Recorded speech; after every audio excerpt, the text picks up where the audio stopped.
I was sleeping in the bed of my F-150 when Officer Valdez knocked on my window at 2 a.m. The sound jolted me awake, and for a second I forgot where I was.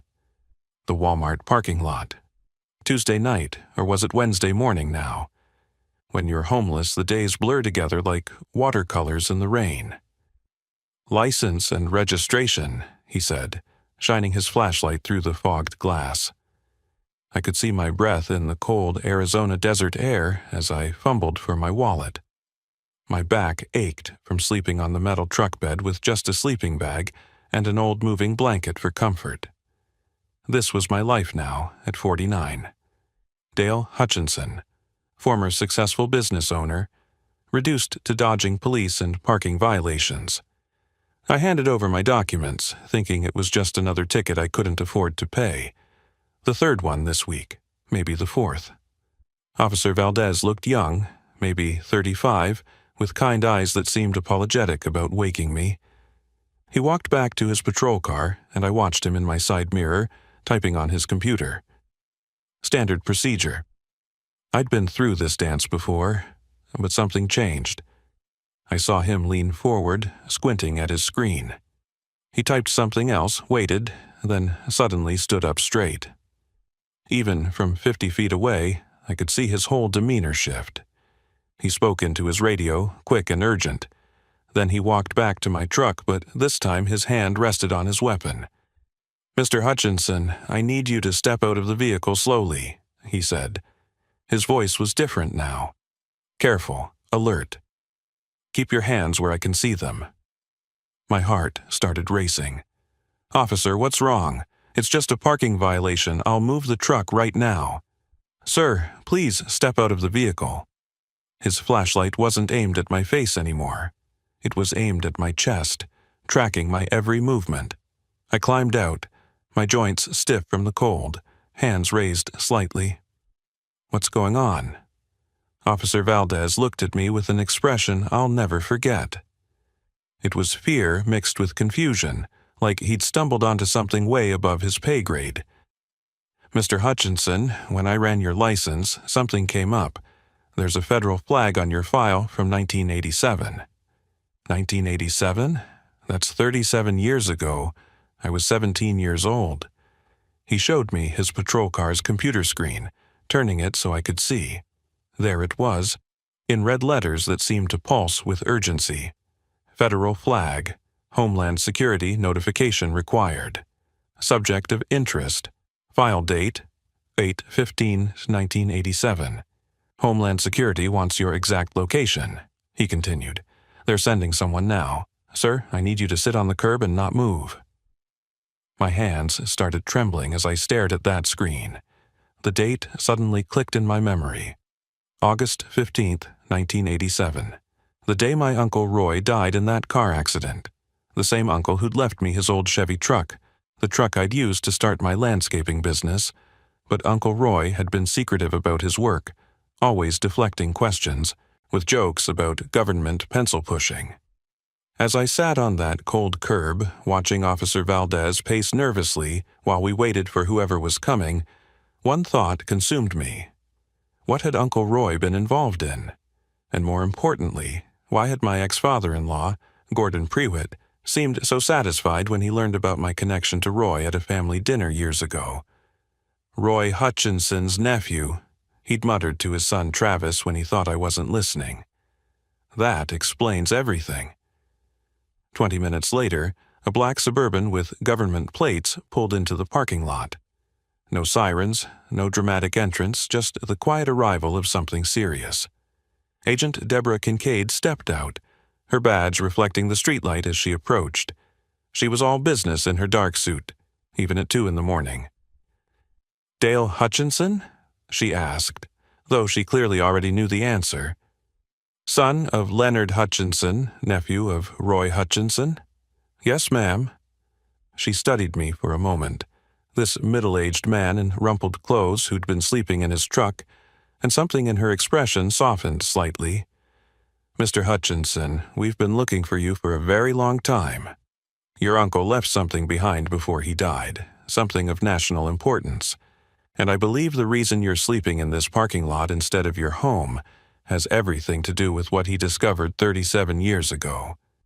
She pulled out a tablet, swiped through several screens, and showed me a photograph. It was my Uncle Roy in military uniform, standing next to men I didn't recognize. But in the background, barely visible but definitely there, was a much younger Gordon Prewitt. "Your former father-in-law isn't just a retired banker, Mr. Hutchinson, and your uncle didn't die in an accident. The flag on your file was put there to protect you, to alert us if anyone ever tried to destroy your life the way they destroyed his. It appears the protection is 37 years late, but it's here now." My whole body went cold, and it wasn't from the desert night air. Everything made sense now. Gordon's immediate hostility when he learned who my uncle was, his systematic destruction of my business, his determination to separate me from his daughter. He hadn't been protecting his family's social status. He'd been protecting a secret that my uncle had died trying to expose. "Mr. Hutchinson," Agent Kincaid said, helping me to my feet, "we need to talk about what really happened in 1987, and why Gordon Prewitt has spent the last year making sure you ended up with nothing and no one to turn to. He thought if he destroyed you completely, broke you down enough, you'd never discover what your uncle left behind. He was wrong. 6 months earlier, I was living the American dream, or so I thought. My landscaping company, Green Valley Landscapes, had 12 employees and contracts with half the commercial properties in Tucson. I'd built it from nothing, starting with just a push mower and an old Chevy truck when I was 29. 20 years of 16-hour days, working through 100-degree summers and freezing desert winters had finally paid off. I had a reputation as the most reliable landscaper in the city, the guy who showed up when he said he would and delivered quality every single time. Renata and I had been married for 24 years. We'd raised 2 beautiful kids in our 4-bedroom house in the Catalina foothills, complete with the white stucco walls and red tile roof that screamed successful middle-class Arizona family. Austin was 22, finishing his business degree at Arizona State, and Brianna was 19, in her second year of nursing school. They were good kids, smart and hardworking, everything a father could want. But there was always tension with Renata's family. From day one, Gordon Prewitt made it clear I wasn't what he'd envisioned for his only daughter. "A landscaper," he'd said when Renata first introduced me at their country club. He'd looked at my calloused hands when we shook, and I saw him mentally calculating my worth and finding me lacking. How interesting. Gordon was old Scottsdale money, the kind of man who wore golf shirts that cost more than my workers made in a day. He'd been senior vice president at Desert Financial Bank for 30 years, moving money around like chess pieces while guys like me moved earth and planted trees. His wife, Marlene, was worse in her own way, with her fake smile and constant reminders of what Renata could have had. "Dr. Brennan's son just bought a house in Paradise Valley," Marlene would say at family dinners, passing the asparagus with practiced elegance. 8,000 square feet. His cardiology practice is doing so well. Remember when he took you to prom, Renata? I'd learned to tune it out over the years, focusing on cutting my steak while Gordon launched into his weekly lecture about investment portfolios and market predictions. Travis, Renata's younger brother, would smirk from across the table, enjoying the show. He'd inherited his father's arrogance along with his real estate development company, another gift that fell into his lap without a single blister or drop of sweat. "Dad built something from nothing," Austin would say, defending me with the fierce loyalty of a son who'd spent summers working on my crews. "He employs 12 people. He's a job creator." "Anyone can cut grass, Austin," Gordon would reply, swirling his wine. "It takes vision to build real wealth. Your father works in his business, not on it. There's a ceiling to how far manual labor can take a man." But I had my pride. Every commercial property I maintained, every perfectly manicured lawn and precisely trimmed hedge represented something I'd earned with my own 2 hands. No inheritance, no family connections, no good old boy network. Just Dale Hutchinson and his willingness to outwork everyone else. Renata used to defend me too, at least in the early years. "Dale's a good man, Daddy," she'd say. "He takes care of his family. Isn't that what matters?"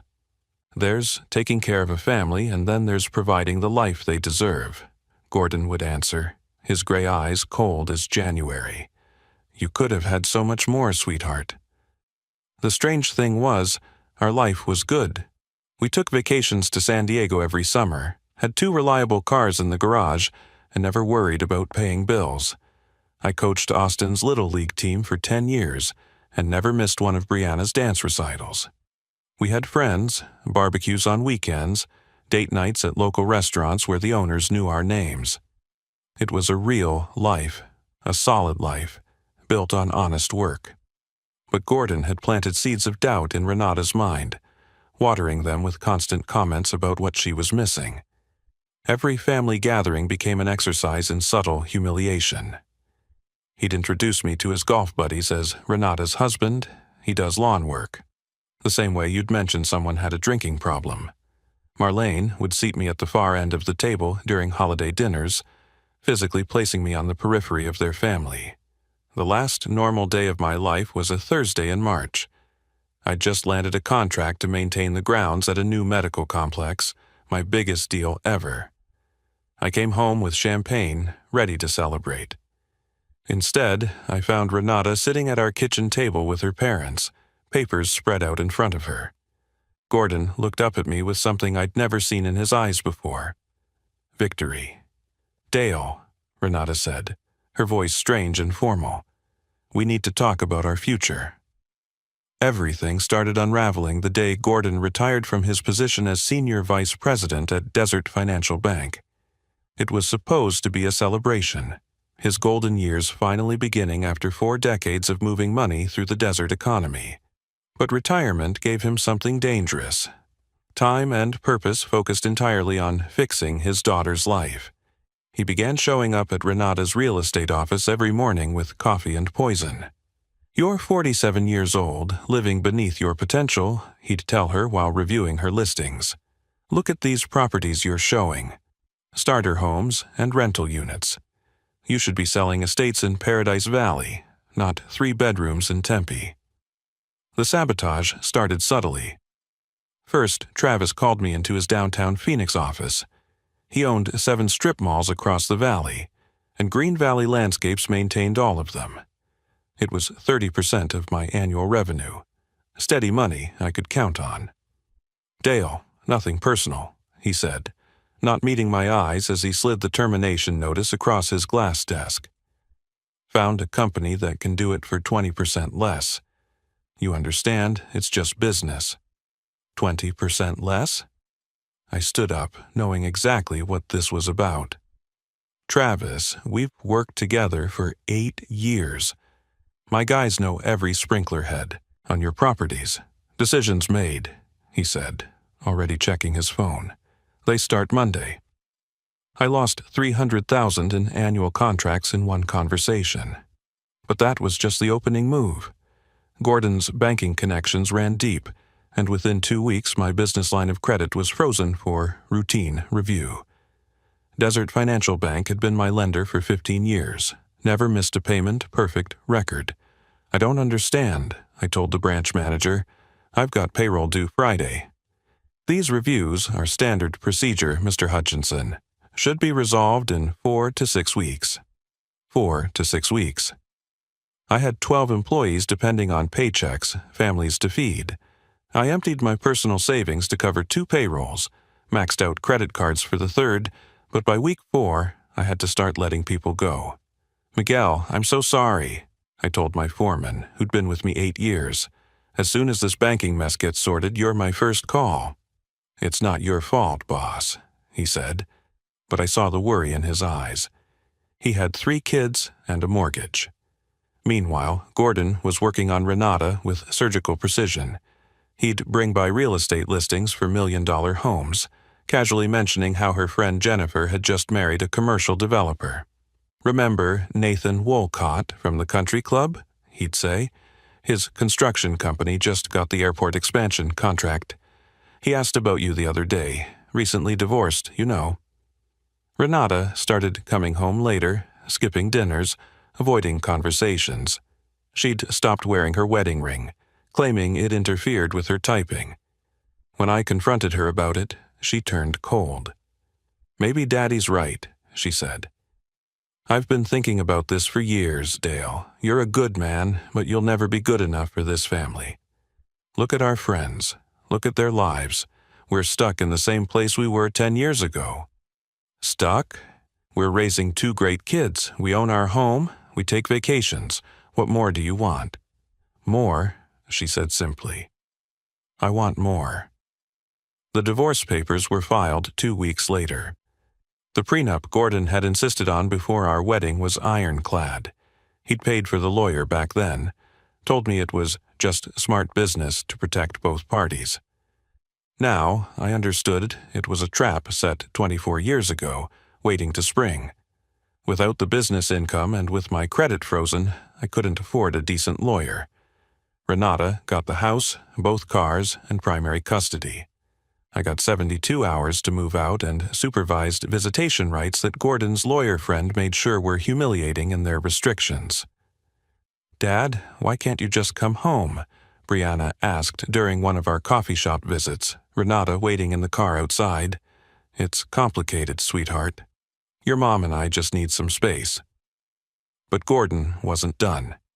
He made sure every commercial property owner in his network knew that Green Valley Landscapes was unreliable and having financial difficulties.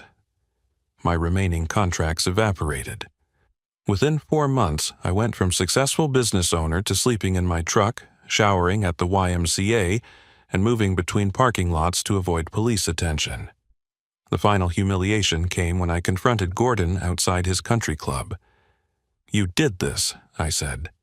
"You destroyed my life." He didn't even pretend to deny it. "I told you, 24 years ago you'd never be good enough for my daughter. Some men are meant to rise, Dale. Others are meant to maintain their lawns. You should have stayed in your place." "My place? I built a business. I raised a family. You played in dirt," he said, adjusting his golf glove. "And now you're back where you belong. In the gutter." That night in the Walmart parking lot, when Officer Valdez ran my license, I expected another ticket I couldn't pay, maybe even jail time for the accumulated fines. I was ready to give up entirely. 3 weeks earlier, I sat in my truck with my father's old revolver in my lap, wondering if everyone would be better off without me. The only thing that stopped me was thinking about Austin and Brianna finding out their father had quit on them. But when Valdez mentioned the federal flag from 1987, something clicked in my memory like a key turning in a rusty lock. 1987? I asked, my mind racing through old memories. "Officer, I was 17 in 1987. I've never even had a speeding ticket before this year." Valdez looked at his computer screen again, scrolling through information I couldn't see. "Sir, this flag is connected to a Roy Hutchinson.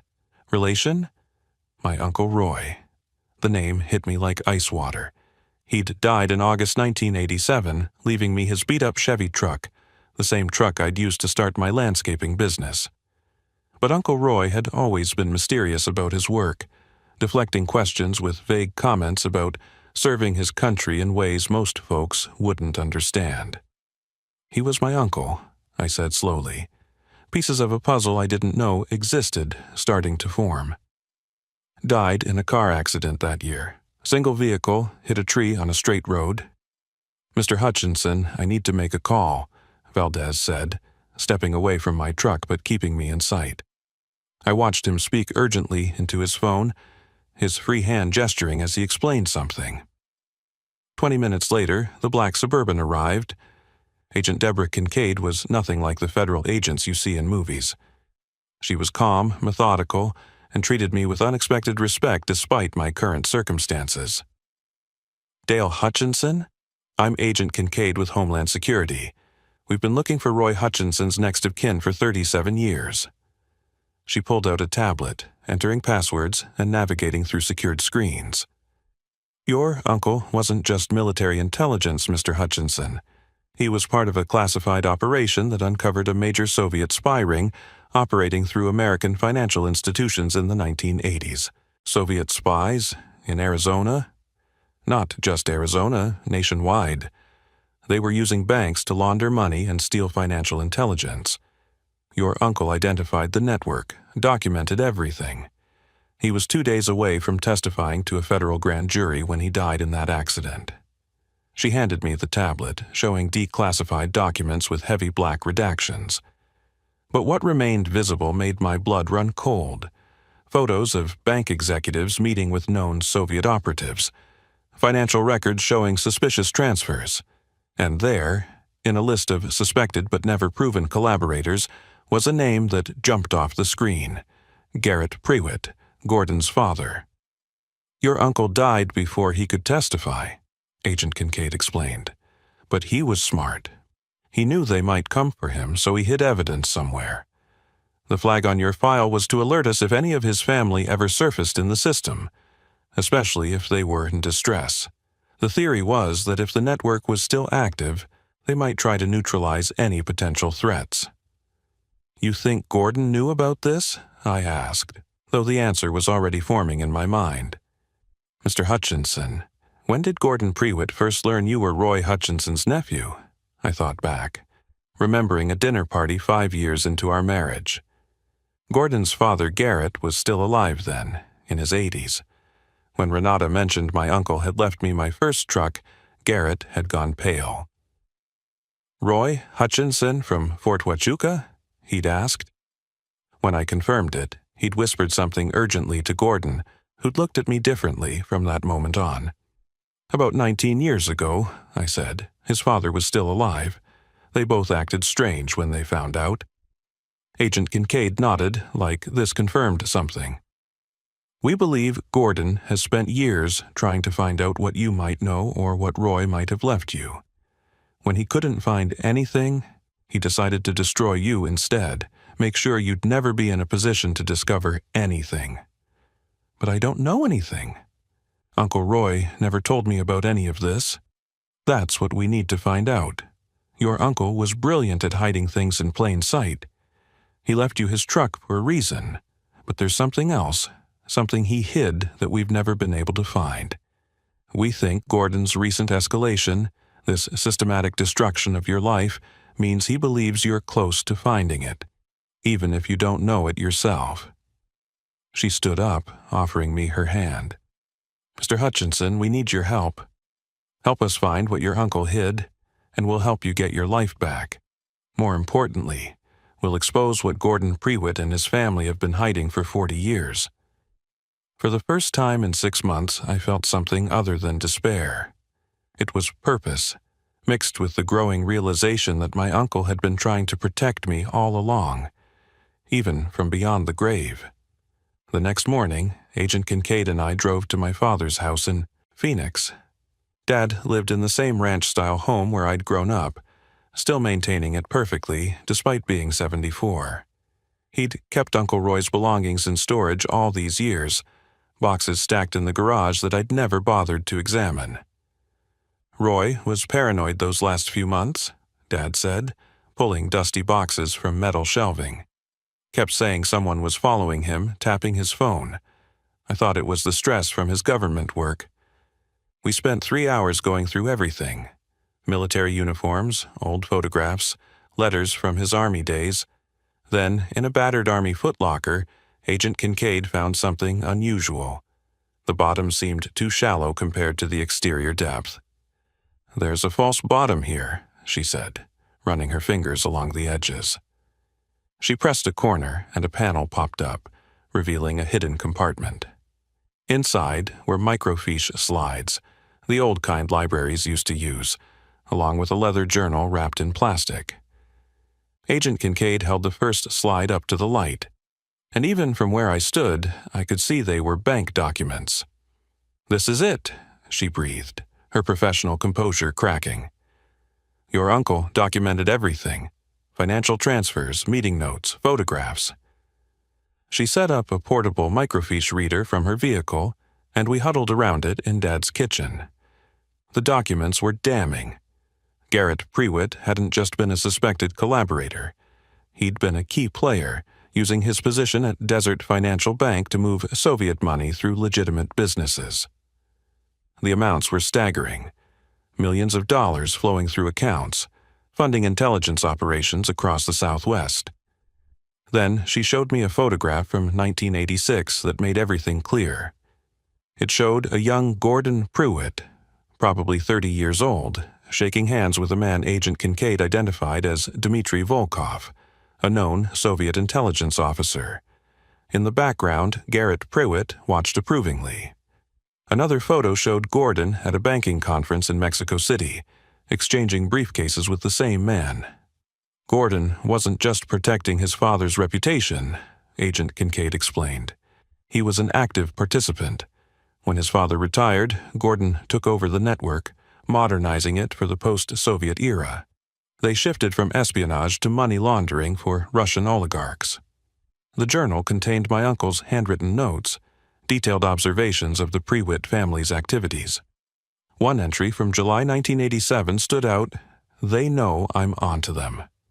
Garrett Prewitt called my commanding officer, trying to get me transferred. "I've made copies of everything. If something happens to me, my nephew Dale will inherit more than just my truck. The truth has a way of surfacing, even if it takes decades." "We need to move fast," Agent Kincaid said, already on her phone. "If Gordon destroyed your life this systematically, he's still protecting active operations." Within 4 hours, federal agents had warrants for Gordon's homes, offices, and bank records. I watched from Agent Kincaid's vehicle as they raided his Scottsdale mansion. Gordon was led out in handcuffs, his face a mask of shock and rage. When he saw me, his expression shifted to pure hatred. "You knew," he shouted as they put him in the federal vehicle. "You've always known." "No, Gordon," I called back. "I didn't know anything. You destroyed my life because of your paranoia. You created your own downfall." The investigation exploded from there. Travis's real estate empire was built on laundered money. Desert Financial Bank's executive board was compromised. 40 years of financial crimes unraveled in weeks. The federal government found over $300 million in hidden accounts, properties purchased with illegal funds, and a network that stretched from Phoenix to Moscow. My phone rang as we watched the FBI carry boxes from Gordon's house. It was Austin. "Dad, what's happening?" "Mom's hysterical. Federal agents are at Grandpa's house. The news is saying something about Russian money laundering. They're saying you're involved somehow." "I'm not involved the way they think, son. Your grandfather has been hiding something terrible for 40 years. He destroyed our family to protect his crimes." "Mom wants to talk to you," Austin said. I heard muffled voices, then Renata came on the line. "Dale, I didn't know. I swear to God, I didn't know. My father told me you were holding me back, that you were beneath us. But it was all lies, wasn't it? He was terrified of you. Not of me, Renata, of the truth my uncle left behind."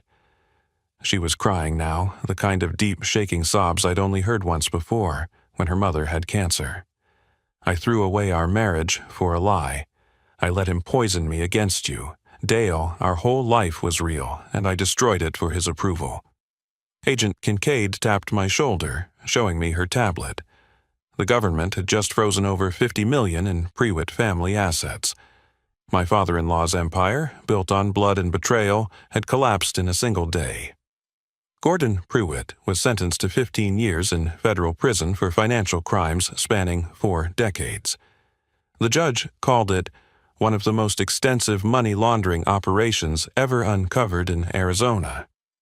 Travis got 5 years and lost his real estate licenses in 7 states. Marlene, cleared of direct involvement but devastated by the shame, moved to Maine to live with her sister. She never spoke to me again, not even to apologize. Desert Financial Bank faced federal oversight and paid $90 million in fines for institutional failures. 23 executives were indicted. The scandal made national news for weeks, with reporters calling it the Prewitt Network, and tracing connections to Russian oligarchs who'd been using the American Southwest as their personal washing machine for dirty money.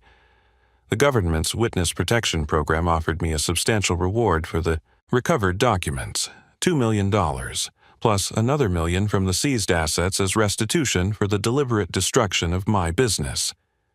It wasn't about the money, though that certainly helped. It was about vindication. Every person who'd watched Gordon humiliate me at those country club dinners now knew the truth. The man who'd called me dirt under his fingernails was heading to federal prison in shackles. I used the reward money to rebuild Green Valley landscapes, but this time I did it right. I hired back Miguel and my old crew, giving them equity stakes in the company. We're bigger now than before, with contracts Gordon's influence can no longer touch. The medical complex that had canceled our contract during Gordon's campaign against me. They called begging us to come back. I charged them double. "Dad, you were never not good enough," Brianna told me over dinner 6 months later, after Gordon's sentencing. "They were the ones not good enough for you. Grandpa was a criminal hiding behind his money." Austin changed his major from business to criminal justice, inspired by Agent Kincaid and the investigation. "I want to catch the Gordon Prewitts of the world, Dad," he told me. "The ones who think they're untouchable because they wear expensive suits and belong to the right clubs." Renata and I didn't reconcile. Too much damage had been done, too many cruel words spoken, too much trust shattered, but we found a way to be civil for our kids' sake. She admitted her father had been feeding her lies for years, slowly poisoning her against me like arsenic in small doses. "He made me believe I deserved better," she said during our final conversation about the marriage. "He convinced me that your lack of ambition was holding me back. But Dale, what I had with you was already better than anything his world could offer. I traded real love for fool's gold." She sold the house and moved to a small apartment in Tempe, working to rebuild her real estate career without her father's connections. The last I heard, she was doing well, focusing on helping young families find their first homes instead of chasing luxury listings.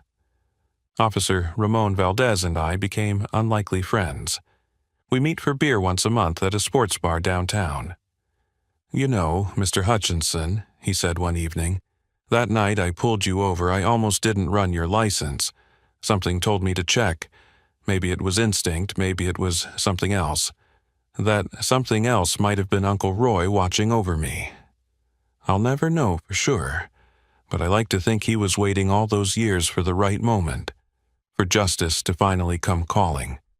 He died protecting America from enemies hidden in plain sight, and 37 years later, his nephew finished the job. I still drive trucks, still work with my hands, still come home covered in honest dirt, but now I know the truth. Gordon Prewitt didn't try to destroy me because I wasn't good enough. He tried to destroy me because he feared I might be exactly good enough to expose what his family really was. The landscaper he mocked for playing in dirt had been sitting on top of buried treasure all along, the kind that could bring down kingdoms built on lies. My story isn't about revenge or even justice, really. It's about truth having patience, about how secrets buried in the desert have a way of surfacing when the time is right. It's about understanding that sometimes the people who tell you you're not good enough are really just terrified that you might be better than them in every way that matters. The men who maintain the lawns, who build with their hands, who earn their calluses and wear their sweat with pride, we're the backbone of this country. And sometimes we're also the ones who end up keeping America clean in ways nobody expects. If you found value in this story, please hit that like button and share it with someone who needs to hear that their worth isn't measured by someone else's standards.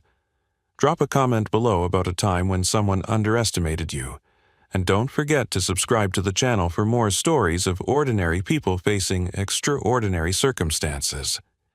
Thank you for listening, and remember, your value doesn't decrease based on someone's inability to see your worth.